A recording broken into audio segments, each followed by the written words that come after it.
Hi, thank you for joining us.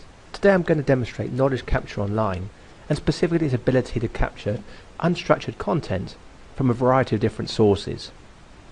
The ability to bring control, compliancy, and also financial savings to the capture of your file system documents, your emails, email attachments, SharePoint documents is a common challenge faced by organizations today. Through the use of knowledge capture online, we're able to collect your unstructured content wherever it resides and automatically archive it to our fully hosted and managed secure repository for immediate document search and retrieval.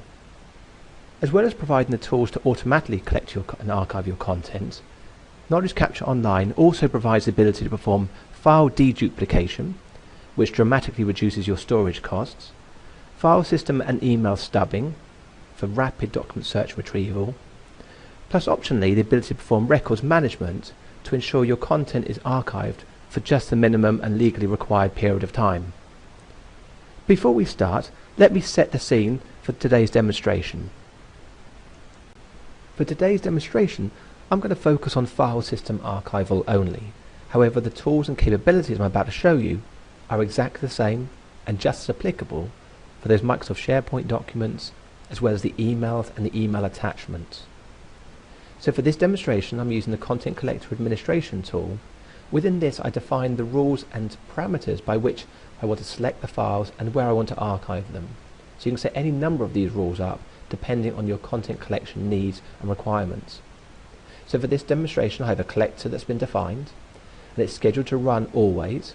However, I could set that at intervals, daily, weekly, monthly, or even once, depending on my specific requirements.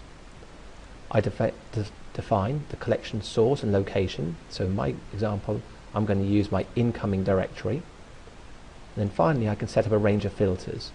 So I can set which files I wish to collect and those which I wish to ignore. So I might be looking for the earliest creation date, the latest modified, or even the file size and its minimum size parameter, or even a maximum size parameter. Having defined my collection requirements, I've then said in this demonstration I wish to create a document in the Knowledge Capture Online repository. I want to create or make sure that I'm applying it to a specific directory, and in this case in the repository I'd like to put them in a directory called ICC documents. And then finally I then want to delete the document from its original file system location, or alternatively I could leave it and put a stub in its place which has the effect of reducing the file size but at least letting the end user think that the document still resides in its original location. Before I show you the capture and archival of those file system documents, I've launched here the Knowledge Capture Online browser-based client. This will be the location where the files are eventually stored, so I can have that secure search, retrieval and archival capabilities. For my demonstration I've created a folder called ICC Documents, and at the moment there are no files in here, so we're waiting for the content collector to start and commence its archival rules. If I move now across to my file system, I've got here my blank waiting incoming directory that content collector is permanently monitoring. If you remember, I set the state of always monitor versus having this as a scheduled activity. If I now move some example files across this directory, you'll see content collector quickly capture these and move them across the KC Online repository. So these are my example files that I'm going to move across. Now I'm going to drop these into my incoming directory, which if you remember is the location that Knowledge Capture is monitoring all the time, and it's using my archival rules to select these.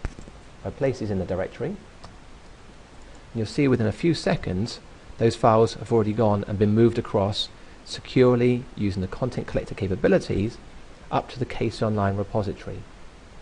If we now move back to the repository, and if I refresh my screen, you can see now in my ICC documents directory I've got the 4 or 5 documents that have instantly been archived from the monitored directory in the file system, and at this point now I've got complete user security.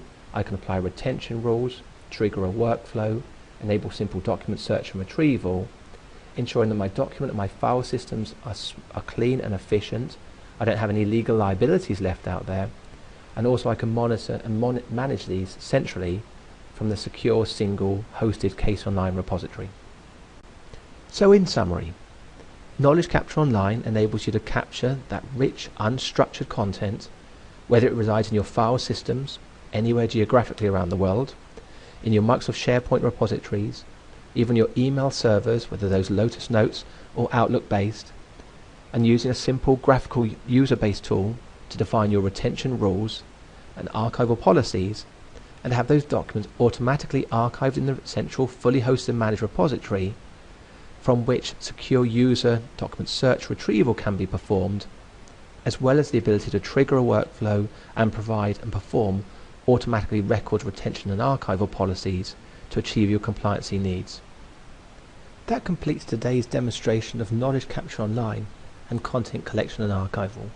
Thank you very much for your time, and for any additional information on the general capabilities of Knowledge Capture Online, please visit www.kc-ol.com.